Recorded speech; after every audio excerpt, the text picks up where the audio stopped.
Hello, everyone, and welcome back to another episode of the 3 Yards and a Cloud of Dust NFL podcast. I'm your host, Josh, and with me, as always, my co-host, Jonathan. Day 3! And yes, it is day 3 of our divisional breakdown. We've had some fun so far, disagreeing with some of our picks, although surprisingly today we were unanimous on all our predictions. Which is fine with the NFC East. Yeah. And so with that, we are kicking it off with the NFC East here. And starting off with literally the worst division last year. Oh my God, I cannot say enough how abysmal this division was. There was one lone bright spot at the end of the season for this division, but it was just all bad from the get-go. It really was. It was just, this division was an entire shit show. It was terrible. I don't even know how it happened. What's surprising is we have one of the best defenses in the league that came out of this division. And it's like, think of it, if they had a consistent quarterback the whole season, imagine what they might have actually done. Nothing. Well, we will never know now. Well, anyways, it's Tom Brady. Nothing. Yeah, I mean, I'm not saying they would have won the Super Bowl, but who knows? They could. I mean, hell. Okay, but we'll get into that in a second. First off, the division winner of the NFC East was the Washington football team. Basically, the Washington football team without a name. Which they are supposed to get their name within the next year or so. Yeah. So next season we should have a name for them. Yeah. So hopefully they put that out soon so we can all start with it. But they won the division. Mind you, they won the division with a record of 7-9. This is ridiculous. I'm sorry. I cannot remember the last time a division was won with a losing season. Okay, no, actually, you know what? I take it back. I think I do remember. It was one of Russell Wilson's first seasons with the Seahawks. He did it with the Seahawks. That's when the NFC West was just absolutely horrible. Oh, yeah. That season was fun. That season was fun. Now, I can't remember if they did it with an 8-8 record or if they actually did it with a 7-9. I think they actually made it to... I believe it was 8-8. If I'm correct, it was an 8-8. It might have even been a 9-7, so it may still not have been that bad. So they might have had a winning record. I believe it was an 8-8. I remember it was bad. But having someone take not this over bad, but a division with a little losing season. Yeah. Well, every single team in that division had a losing record. And I mean, their offense could not have gotten. Yeah. The Washington football team's offense could not have been much worse last year. They ranked 30th overall. Well, they could have. Little bit, not much. A little bit. It could have been what the next team's offensive was, but... But now here's the surprising thing about this. They had the second best defense in the league. And that's what mostly kept them the wins. It really is. It had to have been something, because it sure wasn't their offense. I don't know, because... If you look back, look at how many interceptions and fumble recoveries that the defense got against the Washington football team. It was a ridiculous amount. I mean, Chase Young is insane. Oh, yeah, definitely. He is insane. He is completely probably the perfect one for that team. Yeah. He was really one of the best bright spots of that defense last year. I mean, really, a second-ranked defense in the NFL, and then we're talking out of 32 teams. Out of all 32 teams, they were second ranked. For that is definitely something for Ron Rivera to be proud of. And still getting 7 wins, that's insane. Yeah. It really is. That is absolutely something that Ron Rivera should be proud of his team for. Oh, yeah. But now they have to fix that offense. Yeah. They have to fix that offense. And, I mean, it really did start to come together, though, when Alex Smith came back. Oh, yeah. That was the greatest comeback, one of the greatest comebacks of all time. Yeah, and especially after that gruesome injury he had suffered, the year before, 2 years before? Yeah, and he even said, it's like, a lot of people said that's an injury that no one comes back from, and he proved everyone he came back from it. Yeah. And that is... Well, immediately when it happened in game, I know myself and a lot of other people's were thinking Joe Theismann all over again. Yeah, and it was that horrific. Oh yeah, because that was just. And then seeing the pictures of him in the hospital laid up like that, it was just. I have been a Alex Smith fan ever since Jim Harbaugh came in and took over the Niners, and basically revitalized that team and turned Alex Smith into a great quarterback. I loved him in Kansas. I mean, I hated him in Kansas City, but I loved him in Kansas City. He was great for Andy Reid, obviously, until they were ready to move on to Patrick Mahomes. And then, when they moved on to Patrick Mahomes and he went to Washington, I was like, okay, he's got another chance here with another team. I thought maybe he kind of got, I think he kind of got screwed out of his last two teams. But if you want a backup behind any quarterback, it's Alex Smith.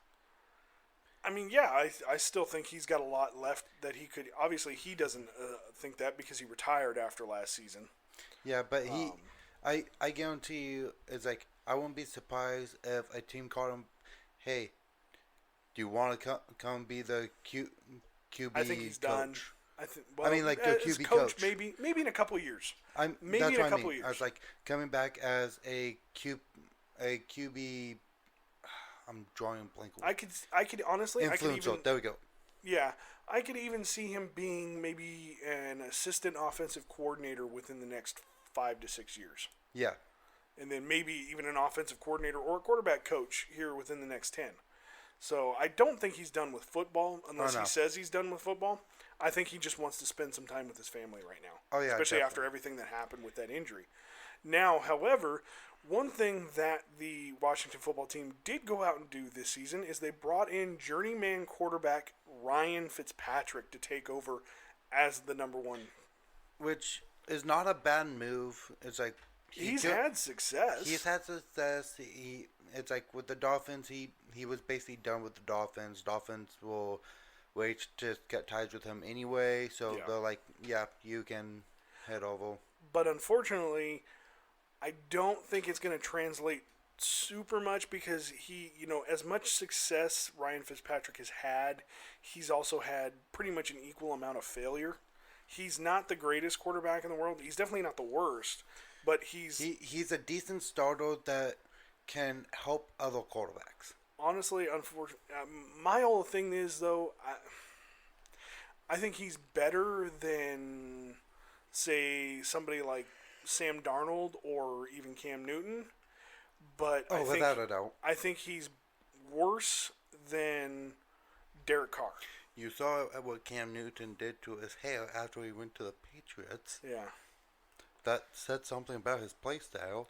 And, too, with Fitzpatrick's age, he is in his mid-30s, so that's going to be a factor as well. I know I just got through saying age doesn't mean shit a couple episodes ago, but it definitely seems like it has played a factor for him the last couple of years with his injuries. Yeah, and so, which get into all predictions for him. Yeah, and unfortunately, I don't think the Washington football team is going to improve all that much. With that extra game, they're going to win one extra and go 8-9. Yeah, I think, it's just going to be 8-9. It's like they're going to win that extra game, but still have that losing season. Yeah. I still see them being strong. They're going to make the games tough, but with the improvements that the Giants have made and with the rebound that we both think the Cowboys are going to have, chances are I don't see the Washington football team being able to repeat even with their defense. Yeah, because they really have to fix the offense to really be able to do something. Yeah. Leading into our next one, we have the New York Giants. With a record of 6-10 last season, with an offensive ranking which was extremely awful, and I'm surprised they even won 6 games, was 31st overall, which is really, really bad. Yeah, and then of course you have their defense, which was 12th overall. Yeah, of course we can't forget Daniel Jones' epic trip 10 yards from the goal line after he took off. I'm like it was beautiful. He's taking off downfield. There's no one around him, and then somehow the football gods tripped him, and he fell. The football gods this is not supposed to happen. I'm sorry. We're going to grab your foot now Honestly, and goodbye. honestly, when I saw it happen, the first thing I thought of was the little kid from Big Daddy throwing a stick underneath his foot. And him falling to the ground, because that's what it looked like. It looked like somebody just like punched him in the gut or tripped him with a stick. I was like, what the hell just happened? Yeah, it was weird, and I'm sorry. I wish he made that touchdown because that would have probably been the best highlight of his career. It probably would have been the difference between them being 31st and 30th. Yeah. Actually, I think they may actually been able to push 29 with that one. But here's the thing. So with the Giants, I think Daniel Jones is going to be a good quarterback for them for a long time. It always felt like to me last year they were one or two key pieces on that offense away from being the team that could take the division and run away with it. And I think they did that in this offseason. Oh yeah, they made some big moves. And which all predictions for that is a 10-7. Yeah. So we think it is going to be an improvement. Obviously, we're not expecting the NFC East. That's one thing you're going to notice. We're not expecting the NFC East to just completely bring itself out of the cellar, but we are predicting some improvement here there with a lot of teams. So yeah, we both agreed on the 10-7 record for the Giants and them winning the division. Yeah. So I honestly think with the pieces they went out to get on both offense and defense, the offense ranking, it's going to be enough. I guarantee the offense ranking will probably be closer to 22, 25, somewhere in that. And I could even see it jumping into the top 15. Oh no, yeah, I'm not jumping that high because of all the other teams. Yeah. And I mean, here's the thing. 12th ranked defense last year, it's nothing to scoff at. And it's like 12th ranked defense, yeah, it's nothing to scoff at, but because of the pickups they did and people they got, they've made it that much better. Yeah, I totally agree. I guarantee they're going to be a top 10 defense. I'm not willing to say top 10, but I'm willing to say they stay somewhere around 11, 12. I'm saying number 10. That's what I'm saying. That's the highest I'm going to go. And it very well could be. But it's like because of the people they picked up, that's going to be dominate. Yeah. That's just going to put their defense as a dominator. And it's going to be ridiculous. Yeah, I definitely think we're going to see not a Cowboy, but a Giant team that is much more in line to some of the Giants teams that made Super Bowl runs under Eli Manning. Oh yeah, definitely.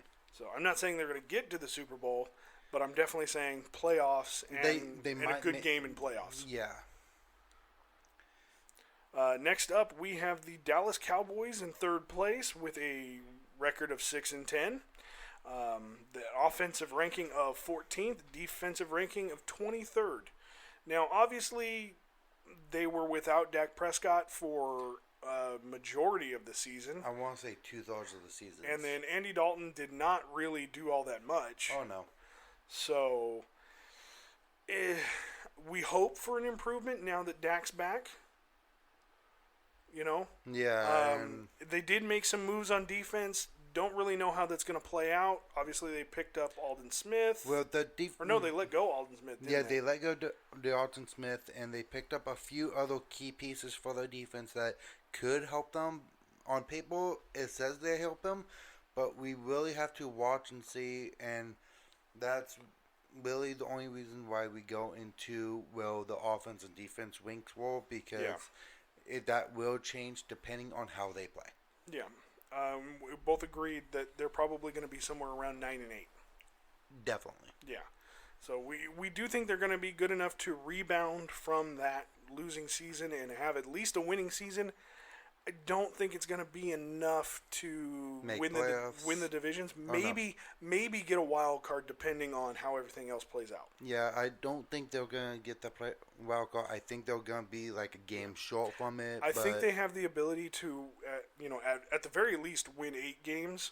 I'm thinking they have the ability to win 9. Oh, yeah, definitely. They're going to struggle to get more than that, though. Yeah, it's like 9 games. That's already going to be hard to do with these 17 games, and if they're able to do it, hey, I'm hoping they can get to that 9 game around the 13th or 14th game mark, and hey, that gives them what 3-4 games to play with to get to that. Try and get that 10th game, 10th, 11th game even maybe. Yeah. And that will push them over the top. Who knows? Now we go into the Philadelphia Eagles, whose record last season was 4-11-1. They did have one tie. The offense ranked was 24, and their defense ranked 19th. Yeah, and then of course that one tie came against the Cincinnati Bengals. Yeah. So, they should really just get rid of those ties. Yeah, I really wish they would. But here's the thing: with everything that went on in Philly last year, them moving on from their head coach, moving on from their starting quarterback, taking a chance on Jordan Love. Jalen Hurts. Sorry. Jalen Hurts, yes. Taking a chance on Jalen Hurts. I don't know. I don't know if they're going to be able to do much better than they did last year. It's like we both agree on this one. It was 4-13. No, 6-11. My bad. 6-11. Yeah. My brain's not out there. I'm sorry, guys. But we predict them at 6-11. Only to the simple fact that from a couple moves they did make, might have helped them to win a couple more games, but not much. Yeah. I don't know if it's because the division is going to be tougher this year, or if it's just because of the fact that they're not great teams to begin with, that it's just going to be that dismal for Philadelphia again. But, with a new head coach, I think it's kind of the mix of everything, because the division's already not that great. The teams that are in the division did make a couple of good moves to make them stronger, but also getting the new head coach that will help out basically the rookie quarterback or the second-year quarterback, basically taking over. Everything's going to play a factor in it, and we'll really have to wait and see how all this plays out. Yeah. Because having a new coach with a new quarterback, that sometimes does work and it does play out in their favor, but sometimes it doesn't. Normally they do struggle that first couple of years. Yeah. And that's kind of what we're expecting here with a 6-11 record. Yeah. So, so we've got some place flipping. We have the Giants taking the division at 10-7. We have the Cowboys in second at 9-8. Washington in third with 8-9, and Philadelphia Eagles with a 6-11. Yeah. It's a little bit of movement. The Eagles still didn't move. Yeah. And Washington drops 2 slots. Yeah, and so it's really gonna have to. Now we're gonna have to really see and watch them play and see. Okay, how will everything play out? Yeah, but with the Giants and the Washington football team's defense being as good as they are, it's just going to keep that first, second, and third slot very close. Oh, definitely. Yeah, so we're hoping for improvement from this division, because obviously we don't want to see the likes of a losing record winning the division again, because that's no fun for anyone. No, except for the team who wins that division. But, I mean, even then, how can you boast, be like, hey, we won the division with a losing record. It's like that's not necessarily something to be proud of, guys. No, it's not something to be proud of, and it's something that everyone can look back at you. It's like, honestly, you're gonna lose the next game, I guarantee But it's like, okay. Here's the thing, though. Washington gave Tampa a run for their money in that wild card with game. the backup. Yeah. So Alex Smith didn't even play that game. It was a guy who was bagging groceries 2 weeks before. Yeah, that came in and took over and nearly beat Tom Brady in the Super Bowl winning Tampa Bay Buccaneers. Because what was it like? I guarantee you, it was less than a touchdown. I know that. Yeah, I don't remember exactly. I want to say it was like 3 or 4 points. It was close. It was definitely close, and the kid impressed. And I'm pretty sure he was re-signed, and he's going to be Ryan Fitzpatrick's backup this year. Oh, without a doubt. I mean, like I said, he played extremely well. He made a couple of mistakes, but that was kind of expected. He's coming into a playoff game, And for someone who's coming into a playoff game and facing Tom Brady as the first QB he has to go up against and almost winning against him. Yeah. Not to mention he had never played a regular season game before then. And it wasn't even a regular season game. It was so much more pressure.